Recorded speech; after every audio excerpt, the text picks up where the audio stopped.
What's up, everybody? It's your boy Stevie the Black. That's STEVEE the Black. I'm back, and I'm here to give you my first ever Smackdown live review.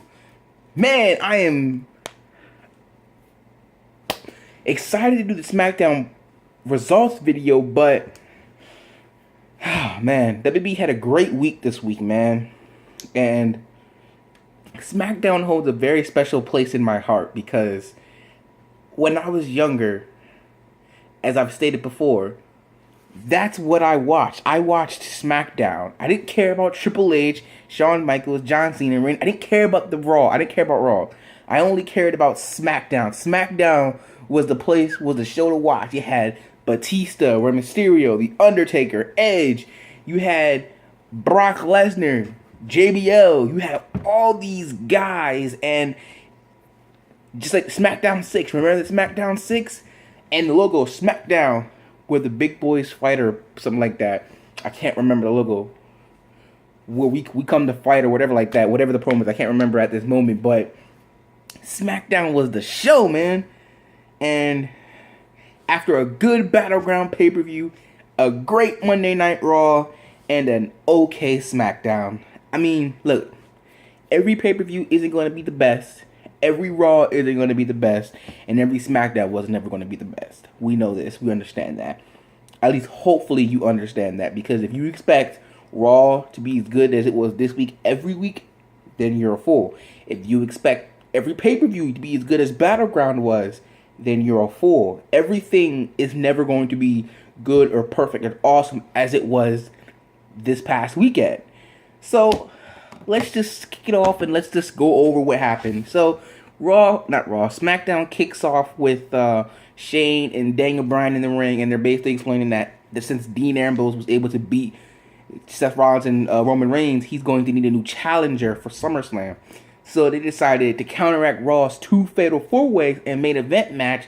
They decided to have a six-pack challenge, and those challenges were John Cena, Bray Wyatt, Dolph Ziggler, Baron Corbin, and AJ Styles.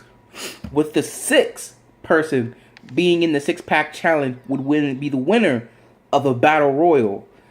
So, and here's the problem with SmackDown already, and this is why I didn't like the whole Raw gets 3 picks and SmackDown gets 2 picks.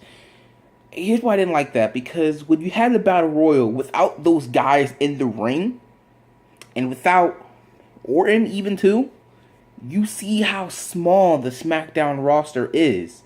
And that's really bad because it shows how SmackDown got cheated out of the draft. There's more people and more star power on Raw than there is on SmackDown. And I understand we're getting Shelton Benjamin back, but we're going to need more guys. We're going to need more blasts from the past to come to SmackDown and not Raw. So if we can get MVP, we can get Shelton Benjamin, we can get both the Hardy Boys, we can get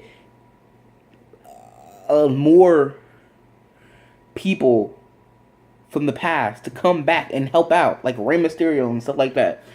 We can get those guys to come back, then yeah, we can have a better SmackDown. But the fact that you had Kane in there, you had the Zack Ryder, which nothing against my boy Zack, because I was rooting for Zack Ryder to win that battle royal.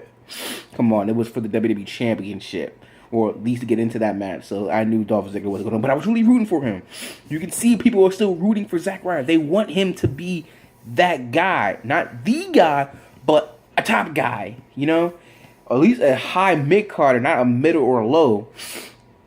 I mean, dag, but SmackDown needs some more stars. That's relevant. We need some more NXT guys on SmackDown and more blasts from the past. We can get that, we'll be straight. Remember, like I said, SmackDown holds a special place in my heart, and I want it to succeed. I would like it to succeed. Alright, so the Battle Royal, as I said, Kane was pretty much dominating the whole Battle Royal. I'm thinking, well, who else would be in the six-pack challenge other than Kane? Because I'm thinking, there's no one else.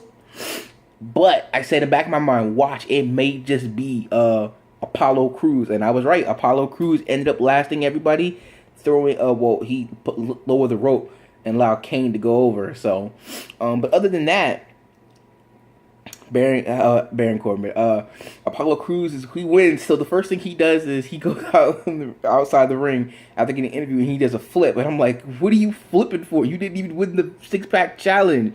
There's no need to flip. And he did say, oh, there's no need to celebrate because I still have one more match to go or whatever like that. And so that's true. So I gave SmackDown opening live with that whole thing with Daniel Bryan. I gave that a C. I gave the Battle Royal. I gave that a C.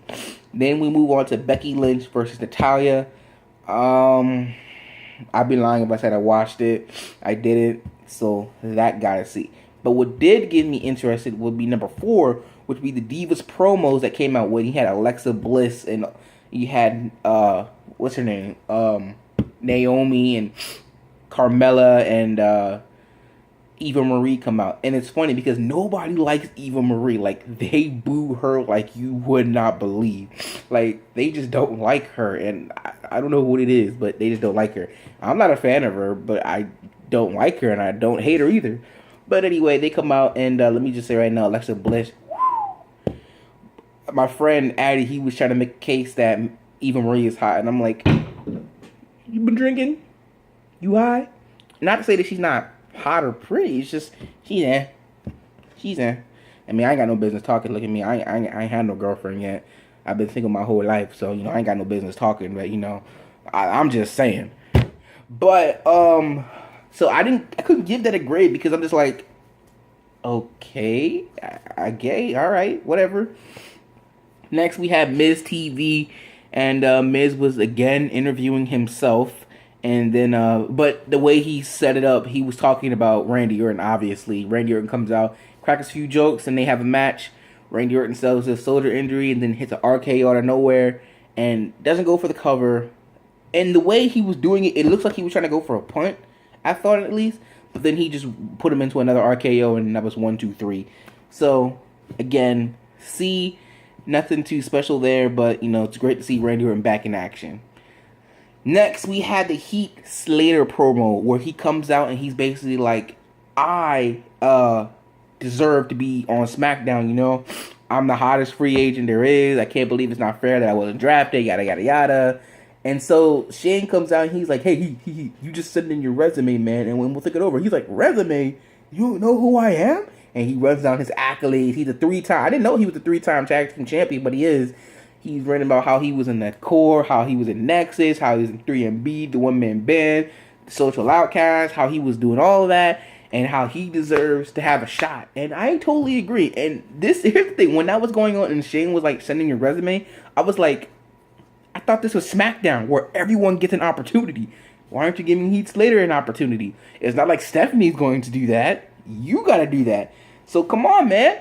Come on, give Heath that opportunity. But instead, he was used as a jobber for Rhino returning to SmackDown, and he got gored. Like I said, that's great for Rhino to be there and Shelton Benjamin to come back because it needs that more star power. It needs that power. So bring on more blasts from the past, as I would call them, and we'll be straight. Finally, we had the 6-pack challenge. Oh, I give that promo a C, by the way.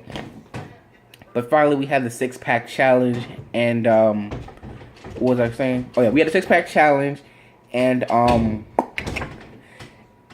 it was great. It was awesome, and for a moment, we all thought John Cena was going to win that because he hit AA after AA after AA after AA, and I'm thinking, okay, that's it. And after he hit the AA on what do you call it? After he hit the AA on AJ Styles, I thought that was it, but I don't know who it was. It may have been Bray Wyatt. He pulled the ref out the ring, like literally, he was just like, he just pulled him out. He didn't carefully catch him, or he literally pulled him out. His knee might have really been hurt, but he pulled him out the ring. I was like, Dad, can you do that? And, it was just crazy and it was exciting. And again, we all thought John Cena was going to win, but AJ Styles hit with that phenomenal forearm, and then Ziggler, my man Dolph Ziggler, hit him with that super kick. 1, 2, 3, match is over. And I'm thinking, wow, Dolph Ziggler and Dean Ambrose for the title. And obviously SmackDown closed with Dean Ambrose confronting him and just holding up the WWE Championship. Now, my opinion on Dolph Ziggler versus Dean Ambrose, I like both guys, okay? So it kind of makes a difficult decision of, well, who should win? Is this Dolph Ziggler's redemption story where he comes back and he wins the WWE Championship for the first time? Or does Dean Ambrose stop that and continue his reign? I like both guys, and I would love nothing more than Dolph Ziggler to be the champion, but Dean Ambrose is just getting started.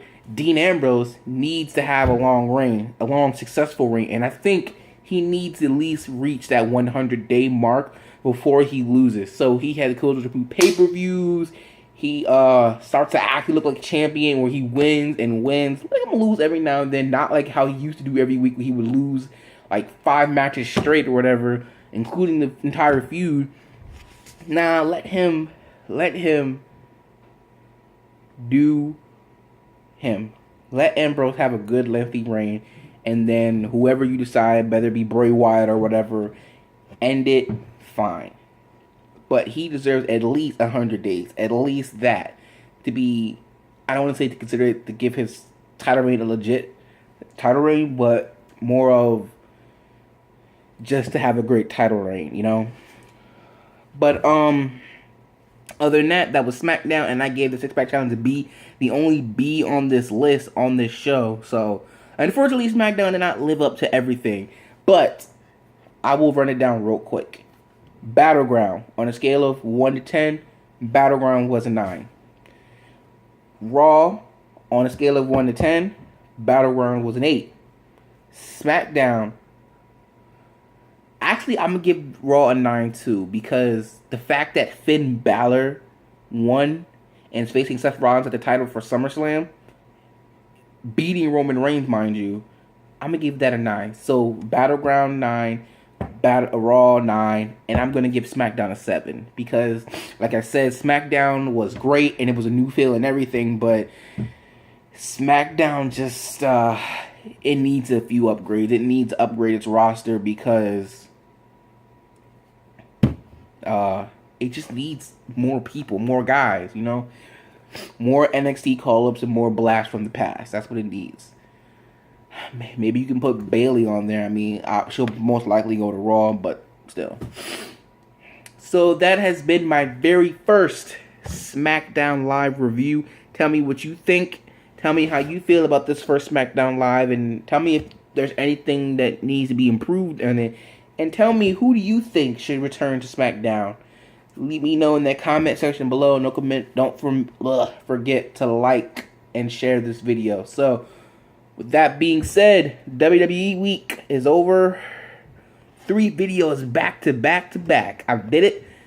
As for anything new, I'm thinking, because we're in the new era, I might finally do that video I promised you guys a couple months ago of which era was the best era. You know, all the eras we've gone through, which one was the best, you know? So I may do that this week, maybe next week. I haven't decided yet. I need to do my research, get everything together, and I will definitely let you know. But until then, if you're not down with that, I've just got 2 words for you. Peace out.